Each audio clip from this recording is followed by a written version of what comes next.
내 세금으로 지은 건물인데 들어가려면 50만 원을 내야 합니다. 전국에 약 7만 개, 매년 수천억 원의 세금이 들어갑니다. 법적으로는 누구나 무료로 이용할 수 있습니다. 하지만 현실은 정반대입니다. 바로 경로당 이야기입니다. 65세 이상이면 누구나 갈 수 있다고 하지만 문 앞에서 막히는 사람들이 있습니다. 왜 공공시설이 사유지처럼 운영될까요? 탐욕과 폐쇄성이 만들어낸 자멸의 구조, 함께 파헤쳐 보겠습니다.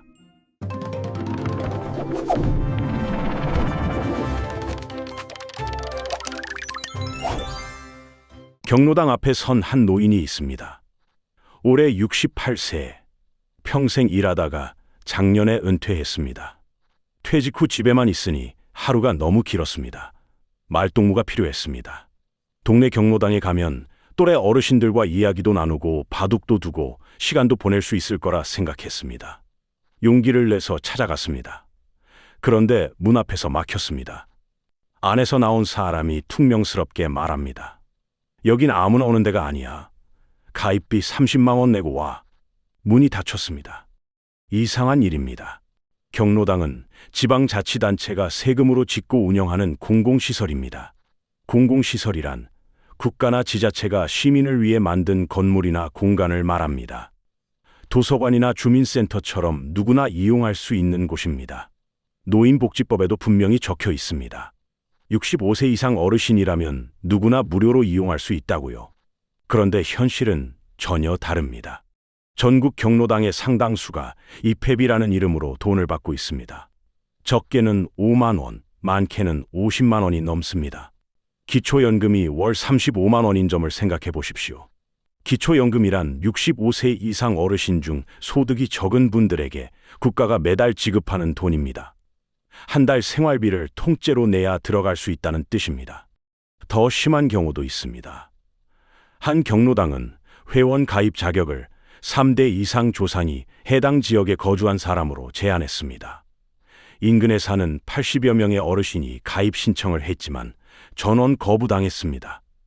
결국 국민권익위원회까지 갔습니다. 위원회는 이런 제한이 노인복지법 위반이라고 판단했습니다. 정부 지원금을 끊으라고 권고했습니다. 법적 근거가 없는 돈입니다. 그런데 왜 이런 일이 벌어질까요? 대부분의 경로당은 자체적으로 회장을 뽑고 규칙을 만들어 운영합니다. 지자체에서 운영비를 지원받지만 실제 운영은 회원들이 알아서 합니다. 관리 감독이 느슨한 틈을 타서 입회비라는 관행이 자리 잡았습니다. 돈을 내도 쉽지 않습니다. 기존 회원들의 반대로 가입이 거부되는 경우가 많습니다. 왜 그럴까요? 여기에는 경제적 이유가 숨어 있습니다. 새 사람이 들어오면 내 몫이 줄어들기 때문입니다. 이 이야기는 뒤에서 더 자세히 다루겠습니다. 국민 세금으로 지은 건물이 사실상 사유화되어 있습니다. 모두의 것이어야 할 공공재가 특정 집단의 전유물이 되어버렸습니다. 이것이 경로당 몰락의 시작점입니다. 그렇다면 이렇게 문을 걸어 잠근 경로당은 어떻게 되고 있을까요? 역설적이게도 스스로 문을 닫은 경로당이 텅 비어가고 있습니다. 경기도의 한 경로당을 찾았습니다. 오후 2시인데 안이 조용합니다. 문을 열고 들어가니 넓은 방에 TV만 켜져 있습니다. 어르신은 딱 3분, 80대 후반에서 90대 초반으로 보이는 분들이 말없이 화면을 바라보고 계십니다. 한때 이 경로당에는 30명이 넘는 회원이 있었다고 합니다. 지금은 7명만 남았습니다. 그나마 오늘 나오신 분은 3분뿐입니다. 숫자로 보면 더 명확합니다. 2021년 기준으로 65세 이상 노인 인구는 885만 명이었습니다.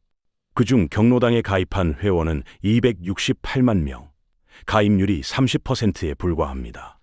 노인 10명 중 7명은 경로당과 관계없이 살고 있다는 뜻입니다. 10년 전에는 가입률이 40%였습니다. 노인 인구는 늘었는데 가입률은 오히려 떨어지고 있습니다. 왜 이렇게 됐을까요? 원인은 크게 2가지입니다. 첫째, 신규 회원이 안 들어옵니다. 앞서 말씀드린 입회비와 폐쇄적인 분위기 때문입니다. 새로 은퇴한 60대 후반 어르신들이 경로당 문을 두드려도 받아주지 않습니다. 가입비가 부담되어 포기하는 분도 많습니다. 아예 처음부터 관심을 끊는 분들도 많습니다. 경로당 하면 떠오르는 이미지가 좋지 않기 때문입니다. 둘째, 기존 회원이 빠져나갑니다. 세월은 누구에게나 공평합니다. 회원들의 나이가 많아지면 노환으로 돌아가시는 분이 생깁니다. 거동이 불편해져서 요양병원이나 요양원으로 옮기시는 분들도 많습니다. 자녀 집 근처로 이사 가시는 분들도 있습니다. 들어오는 사람은 막고 나가는 사람은 막을 수 없습니다. 시간이 지나면 어떻게 될까요? 답은 정해져 있습니다. 회원이 0명이 되는 겁니다. 이미 폐쇄된 경로당도 늘어나고 있습니다. 건물은 있는데 아무도 이용하지 않는 곳이 있습니다. 관리가 안 돼서 흙물이 된 곳도 있습니다. 결국 철거된 곳도 있습니다. 세금으로 지은 건물이 이렇게 버려지고 있습니다. 아이러니한 상황입니다. 경로당은 외부인을 막으려고 문을 걸어 잠갔습니다. 그런데 그 잠긴 문이 결국 자기 자신을 가두는 관이 되어버렸습니다. 스스로 고립을 선택했고 그 고립이 소멸로 이어지고 있습니다. 유령 건물, TV만 켜져 있고 사람은 없는 건물. 이것이 전국 수만 개 경로당의 현재이자 미래입니다. 경로당에 왜 젊은 노인들이 안 들어올까요? 입회 비만의 문제가 아닙니다. 더 근본적인 이유가 있습니다. 바로 경로당 안의 서열 문화입니다. 65세. 사회에서는 분명 어르신입니다. 지하철에서 자리를 양보받습니다. 식당에서 경로 할인을 받습니다. 손주가 있는 나이입니다. 하지만 경로당에 들어가는 순간 상황이 달라집니다. 65세는 막내입니다. 70세도 막내 축에 속합니다. 80대, 90대 어르신들 앞에서는 어린아이 취급을 받습니다. 막내가 하는 일이 있습니다. 아침에 일찍 와서 문을 엽니다. 바닥을 쓸고 닦습니다. 어르신들이 오시면 커피를 탑니다. 설탕 몇 스푼, 프림 얼마를 외워야 합니다. 점심때가 되면 밥을 짓습니다. 반찬을 차리고 어르신들 먼저 드시게 합니다. 막내는 나중에 먹습니다. 식사가 끝나면 설거지를 합니다. 오후에는 간식을 준비합니다. 저녁이 되면 뒷정리를 하고 문을 닫습니다. 이게 매일 반복됩니다. 누가 시키는 것도 아닙니다. 그냥 그렇게 해야 하는 분위기입니다. 안 하면 눈치를 받습니다.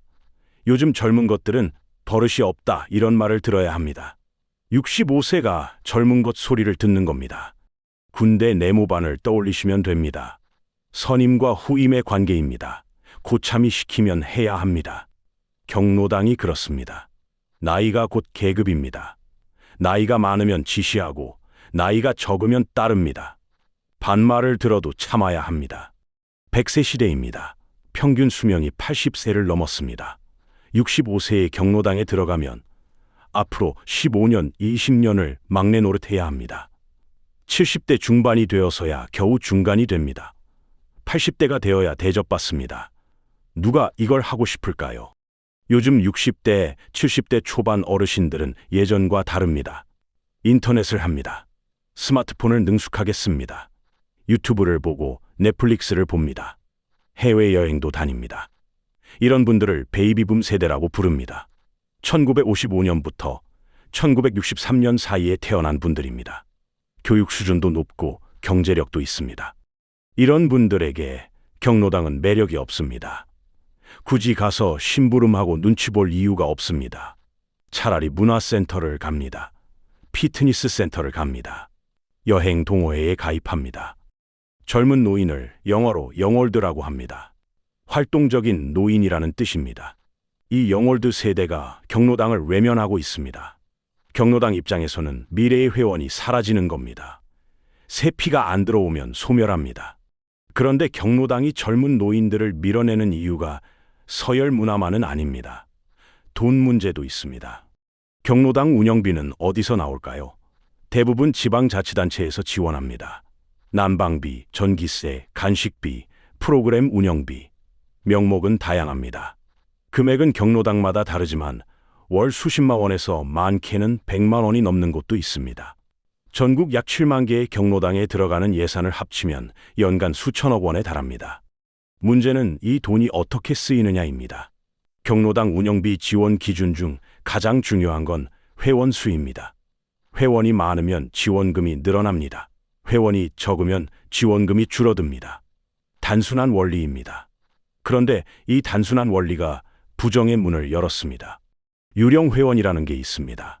말 그대로 존재하지 않는 회원입니다. 이미 돌아가신 분, 요양원에 계신 분, 다른 지역으로 이사 가신 분, 이런 분들을 회원 명부에서 빼지 않고 그대로 둡니다. 심지어 도장을 대신 찍어서 출석체까지 합니다. 왜 그럴까요? 회원 수를 부풀려서 지원금을 더 받기 위해서입니다. 실제로 적발된 사례들이 있습니다. 감사원 감사에서 유령 회원이 수십 명 발견된 경로당도 있었습니다. 감사원이란 국가의 돈이 제대로 쓰이는지 검사하는 기관입니다. 사망자 명의로 지원금을 수년간 받아온 곳도 있었습니다. 이게 한두 곳의 일탈이 아닙니다. 전국적으로 비슷한 일이 벌어지고 있다는 게 관계자들의 증언입니다. 더 심각한 건 카드깡입니다. 카드깡이란 물건을 산 것처럼 결제한 뒤 현금으로 돌려받는 불법 행위입니다. 경로당에서도 이런 일이 벌어집니다. 지자체에서 지급한 보조금 카드로 마트에서 물건을 산 것처럼 결제합니다. 실제로는 물건을 사지 않습니다. 마트 칩과 짜고 결제 금액의 일부를 현금으로 돌려받습니다. 회계 장부를 보면 멀쩡합니다. 지출 내역이 다 적혀 있습니다. 식재료비, 간식비, 행사비, 그럴듯하게 정리되어 있습니다. 하지만 실제로 그만큼 썼는지는 아무도 모릅니다. 영수증이 진짜인지 가짜인지 확인하는 사람이 없습니다. 경로당 회장의 권한이 막강합니다.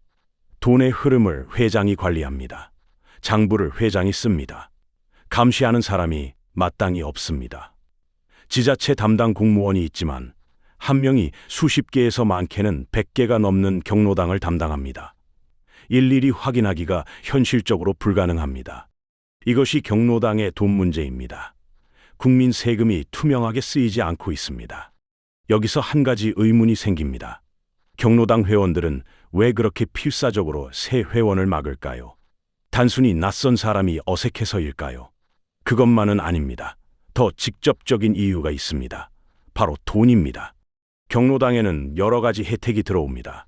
지자체에서 주는 운영비 외에도 쌀이 들어옵니다. 김치가 들어옵니다. 명절에는 선물 세트가 들어옵니다.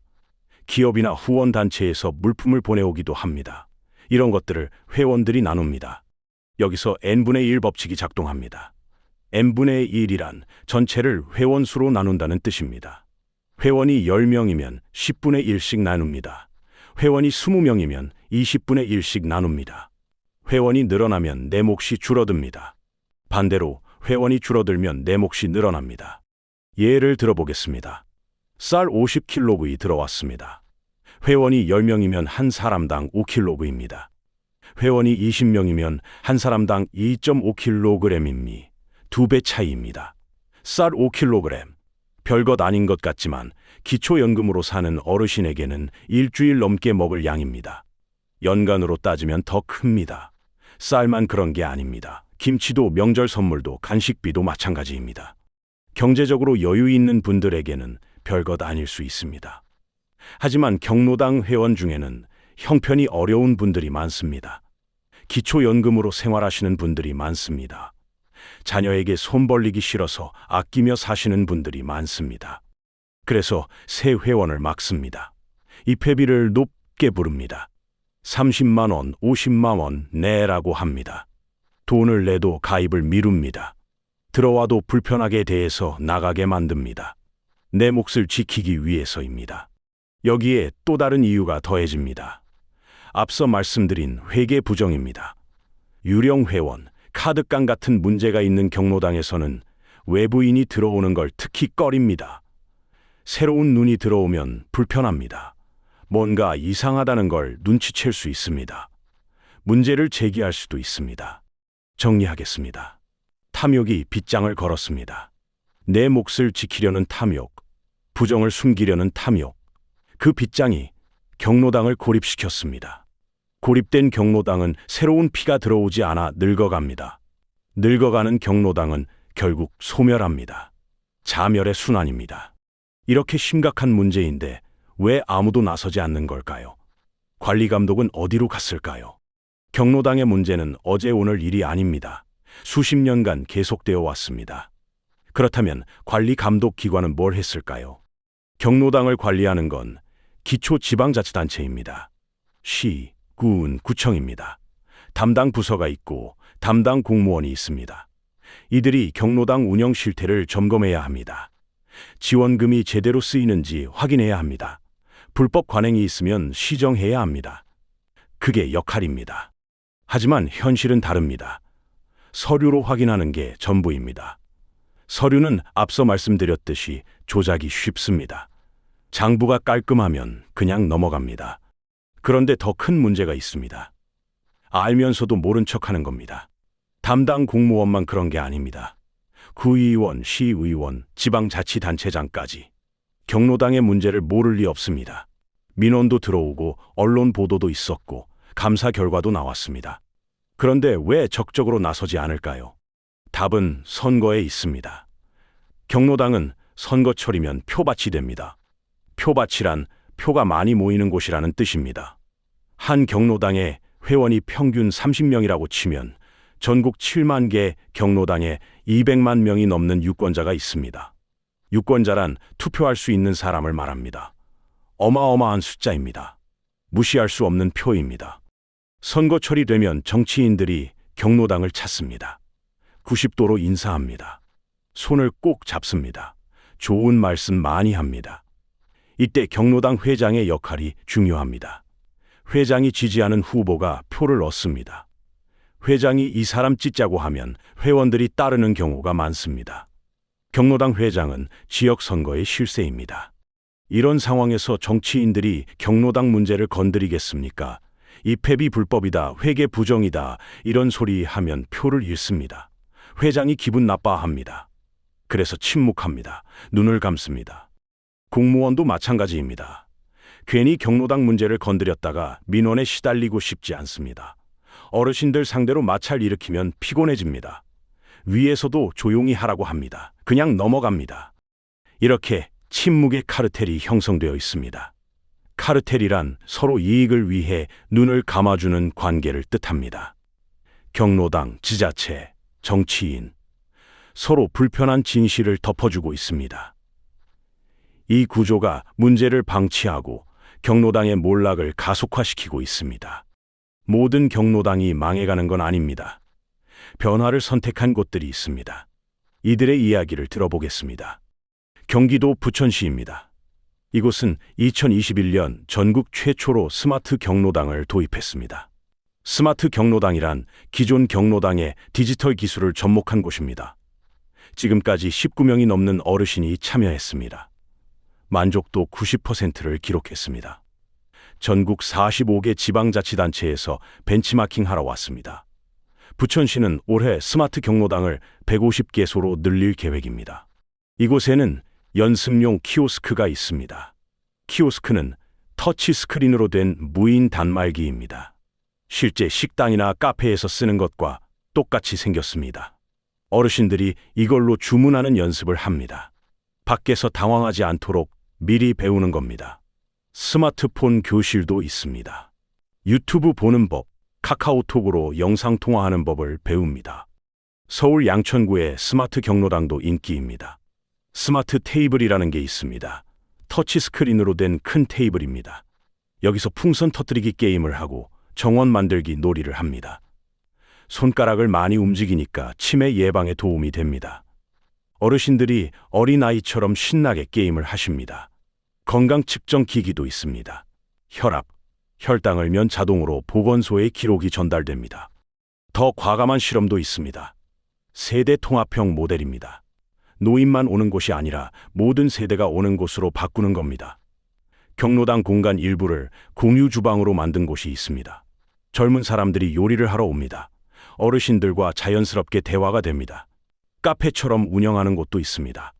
동네 주민들이 커피 마시러 옵니다. 어르신들이 바리스타 역할을 합니다. 이런 곳들의 공통점이 있습니다. 문을 열었다는 겁니다. 닫힌 공간에서 열린 공간으로 바꿨습니다. 노인만의 공간에서 모두의 공간으로 전환했습니다. 물론 쉽지 않습니다. 기존 회원들의 반발이 있습니다. 변화를 싫어하는 분들이 많습니다. 하지만 변하지 않으면 사라진다는 걸 깨달은 곳들이 움직이기 시작했습니다. 스마트 경로당, 개방형 경로당. 아직 소수입니다.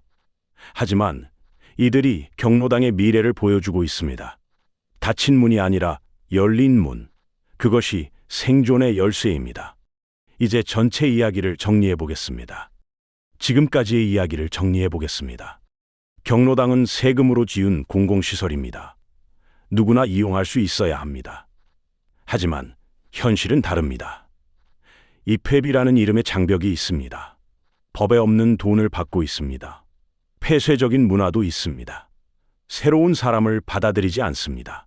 결과는 뻔합니다. 새로운 회원은 들어오지 못하고 기존 회원은 세상을 떠납니다. 회원 수는 줄어들고 경로당은 비어갑니다. 그 뒤에는 탐욕의 구조가 있습니다.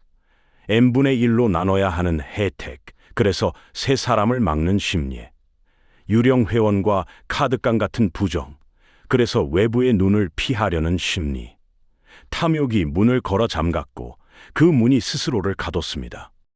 이 모든 걸 알면서도 침묵하는 감시자들이 있습니다. 표를 의식해서 눈을 감는 정치인들, 귀찮아서 넘어가는 공무원들, 침묵의 카르텔이 문제를 방치했습니다. 변화의 조짐도 있습니다. 투명성을 확보하고 프로그램을 바꾸고 문을 여는 경로당들이 생겨나고 있습니다. 아직 소수지만 이들이 새로운 가능성을 보여주고 있습니다. 결론은 간단합니다. 바뀌지 않으면 사라집니다. 지금처럼 문을 걸어 잠그면 10년 뒤, 20년 뒤에 경로당은 자연 소멸할 것입니다. 고령화가 심해질수록 노인 복지 시설은 더 필요해집니다. 그런데 정작 경로당은 스스로 문을 닫고 있습니다. 역설적인 상황입니다. 세금이 눈먼 돈이 되어서는 안 됩니다. 눈먼 돈이란 주인 없이 낭비되는 돈을 말합니다. 경로당에 들어가는 수천억 원이 제대로 쓰이고 있는지 관심을 가져야 합니다. 시민의 감시가 필요합니다. 경로당 스스로도 변해야 합니다. 노인정이라는 오래된 이미지를 벗어야 합니다. 커뮤니티 센터로 거듭나야 합니다. 모든 세대가 어울리는 열린 공간이 되어야 합니다. 그래야 살아남습니다. 한 가지 더 말씀드리겠습니다. 경로당 문제는 경로당만의 문제가 아닙니다. 우리 사회의 축소판입니다. 공공재가 사유화되는 문제, 기득권이 문을 닫는 문제, 감시가 작동하지 않는 문제, 경로당에서 벌어지는 일이 다른 곳에서도 벌어지고 있을 수 있습니다. 문을 열 것인가, 닫을 것인가, 변화를 선택할 것인가, 소멸을 기다릴 것인가, 선택은 경로당에 달려 있습니다. 그리고 그 선택을 지켜보는 우리 모두에게 달려 있습니다. 오늘 경로당의 어두운 이면을 살펴봤습니다. 공공재가 어떻게 사유화되는지, 탐욕이 어떻게 조직을 무너뜨리는지, 침묵이 어떻게 문제를 키우는지 확인했습니다. 여러분께 질문 하나 드리겠습니다. 여러분 동네의 경로당은 문이 열려 있습니까? 닫혀 있습니까? 직접 경험하신 이야기가 있다면 댓글로 들려주십시오. 다음 영상에서는 우리 주변의 또 다른 세금 블랙홀을 파헤칩니다. 공공의 이름으로 낭비되는 돈, 그 구조를 추적합니다. 이 채널은 뉴스에서 다루지 않는 구조적 문제를 깊이 분석합니다. 흐름을 놓치지 않으시려면 구독과 알림 설정을 해두시는 걸 추천드립니다. 다음 영상에서 뵙겠습니다.